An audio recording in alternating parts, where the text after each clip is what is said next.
회사 동기들과의 모임을 마치고 집에 돌아온 건 밤 12시가 넘은 시간이었습니다. 씻을 힘도 없이 침대에 쓰러져 깊이 잠들었죠. 그런데 한참 자고 있던 새벽 4시, 요란한 초인종 소리에 깼습니다. 띵동, 띵동. 시계를 보니 아직 새벽. 숙취 때문인지 머리가 깨질 듯 아팠지만 누군지 확인해야 했습니다. 거실을 지나 현관 앞까지 걸음을 옮겨 인터폰을 확인하니 익숙한 얼굴과 목소리가 보였습니다. 누구세요? 저예요. 설이. 문 좀 열어주세요. 얼마 전 친구와 이혼한 설이었습니다. 문을 열어주자 그녀는 비틀거리며 들어와 소파에 주저앉았습니다. 눈은 반쯤 풀려 있었고 검정 투피스에 검정 스타킹을 신은 채 머리와 옷매무새는 흐트러져 있었어요. 처음 그녀의 모습을 본 순간 어디 사고라도 난 게 아닐까 싶었죠. 하지만 그녀가 횡설수설하는 말을 듣고는 금세 눈치챘습니다. 술이 많이 취했구나. 그녀는 술에 취하면 늘 저를 동식 오빠라고 다정하게 불렀거든요. 그날도 마찬가지였어요. 얼마나 애틋하게 부르던지 이름을 부를 때마다 묘하게 마음이 흔들릴 정도였습니다. 동식 오빠, 나 목말라 물 한 잔만 줘. 동식 오빠, 나 술 취한 거 아니야. 나랑 한 잔 더 하자. 오랜만에 서울에 왔는데 갈 데가 없어. 나랑 놀아줄 사람도 없고 말야. 동식 오빠가 하룻밤만 나랑 놀아줘. 이 시간에 연락도 없이 웬일이야? 무슨 일이라도 있었어? 그냥 동식 오빠가 생각나서요. 갑자기 내가? 동식 오빠. 내가 여기 오면 안 되는 곳인가요? 나 갑자기 섭섭해지려고 그러네. 당연히 아니죠. 안 그래도 나도 설희 씨 안부가 궁금했거든. 안부만 궁금했어요? 오빠는 저 안 보고 싶었어요? 당연히 보고 싶었지. 근데 연락 한 통을 안 해요? 그야 내가 먼저 연락해서 안부 묻고 그러기도 좀 이상하잖아. 창식이 눈치도 보이고 말야. 아무튼 잘 찾아왔네. 궁금하던 차에. 그럼 저랑 술 한잔 해요. 그리하여 새벽에 친구 아내와 술자리가 이어졌습니다.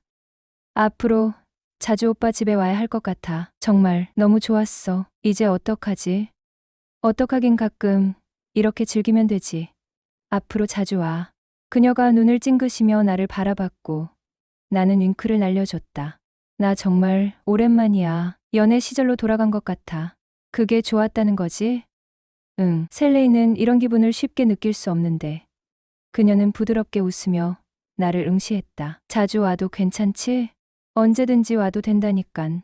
그녀는 한동안 나를 바라보다가 갑자기 미소를 지으며 말했다. 솔직히 말할게. 전 남편은 생각도 안 나는데 동식 오빠는 자꾸 생각나더라. 호호.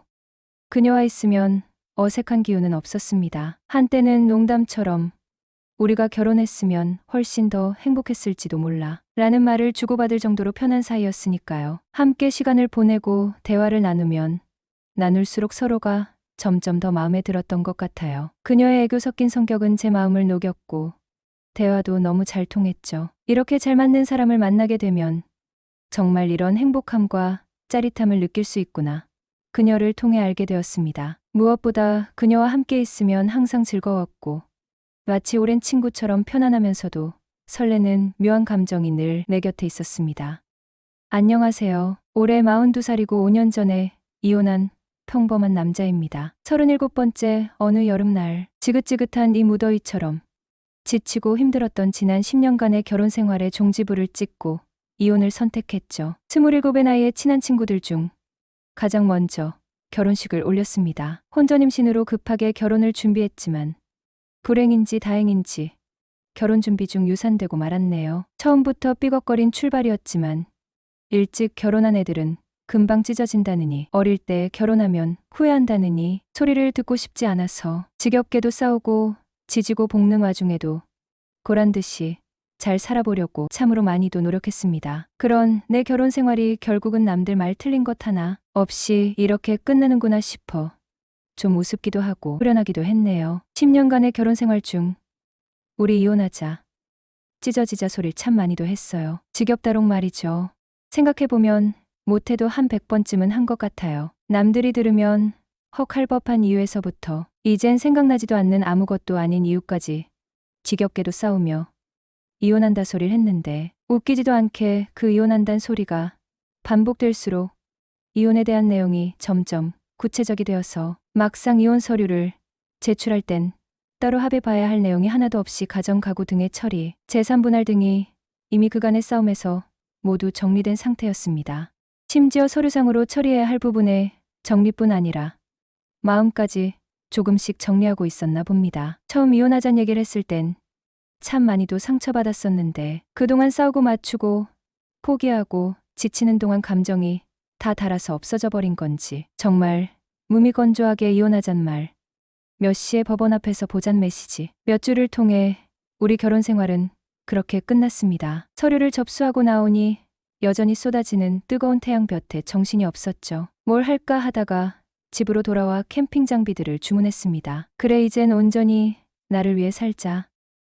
어릴 때부터 친하게 지내던 친구 녀석들과 결혼을 하고도 자주 왕래하며 지냈습니다. 서로의 집도 차로 10분 거리에 가까이 살면서 평일 저녁에도 모여서 저녁 식사를 함께 하거나 두어 달에 한 번 정도는 가족 여행도 다녔고요. 와이프와 아이들끼리도 친해서 남편들 없이도 모여서 수다 떨고 여자들만 여행도 다녀오고 물론 제가 이혼하기 전까지는 그렇게 잘 지냈다는 거죠. 뭐 그렇게 지낸 지가 벌써 10년 정도 되다 보니 서로 간의 가정사는 웬만큼 알고 지내는 게 당연하게 됐는데 문제는 한 친구 녀석이 결혼 생활에 불만을 토로하며 이혼 후 자유롭게 사는 나를 엄청 부러워하더라고요. 주말에는 캠핑도 다니고 클럽도 다니고 채팅 어플로 여자들도 만나고 다니며 누구 간섭 없이 사는 게 좋아 보인다면서요.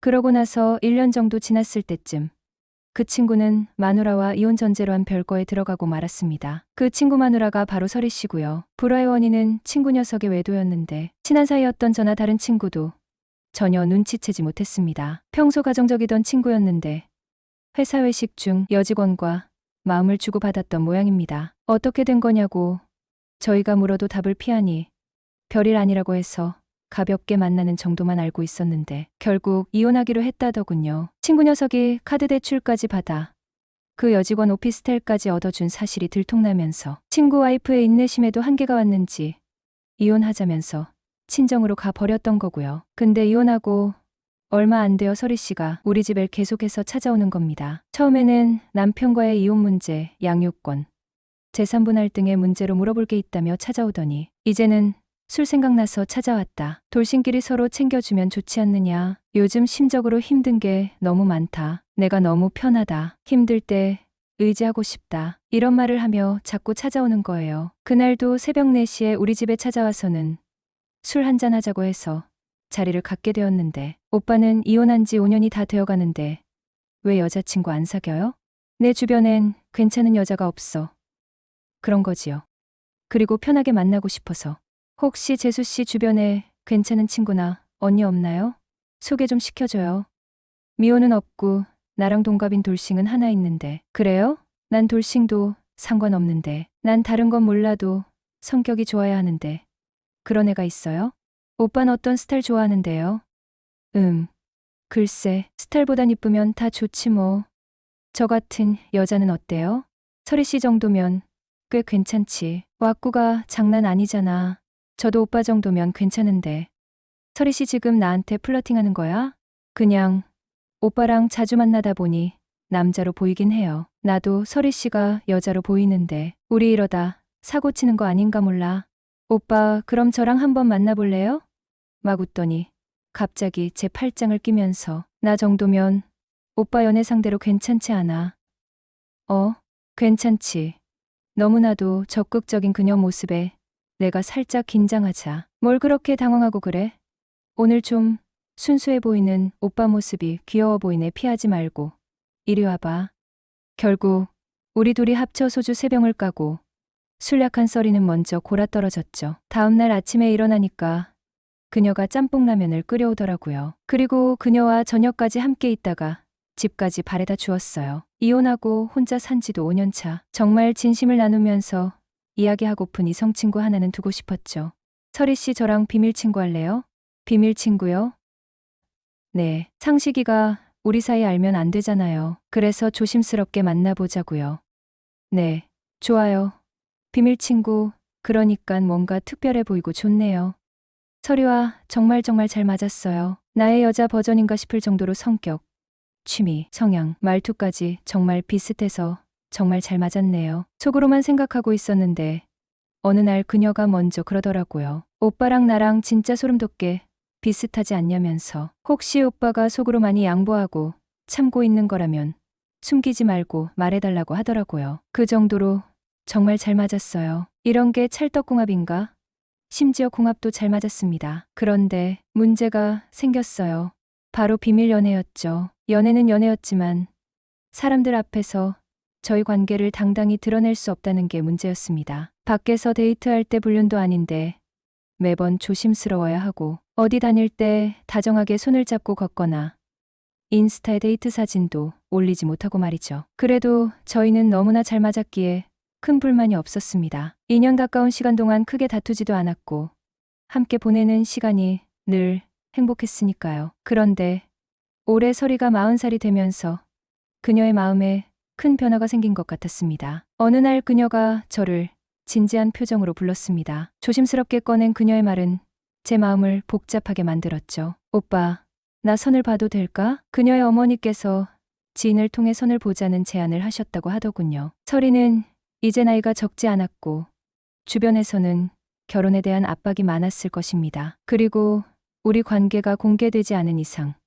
그녀의 입장에서 현실적인 고민을 하지 않을 수 없었겠죠. 그 말을 듣는 순간 제 마음이 무겁게 내려앉는 것을 느꼈습니다. 설이가 선을 본다는 것이 단순히 한 번의 만남으로 끝날 문제가 아니라는 것을 알았기 때문입니다. 이는 곧 그녀가 재혼을 진지하게 고민하고 있다는 뜻이기도 했으니 말이죠. 무엇보다 그녀가 그런 결정을 내리게 된 이유가 저와의 관계가 애매하다는 점 때문일 것이라는 생각이 들어 더욱 마음이 복잡해졌네요. 하지만 그 순간 저는 아무 말도 할 수 없었습니다. 선을 보면 안 된다고 말하기에는 그녀의 상황이 이해가 되었고, 그래, 선을 봐도 되라고 말하기에는 제 마음이 너무 아프니깐요. 애매한 우리의 관계가 결국 이런 상황을 만들어낸 것 같아 스스로에게도 화가 났습니다. 이제 저는 선택의 기로에 서 있습니다. 설이의 행복을 위해 무엇을 해야 할까요? 그녀를 붙잡고 관계를 공개하며 앞으로의 미래를 함께 만들어가겠다고 결심해야 할까요? 아니면 그녀가 더 나은 선택을 할 수 있도록 놓아주는 것이 맞을까요? 설이와의 시간이 너무나 소중했기에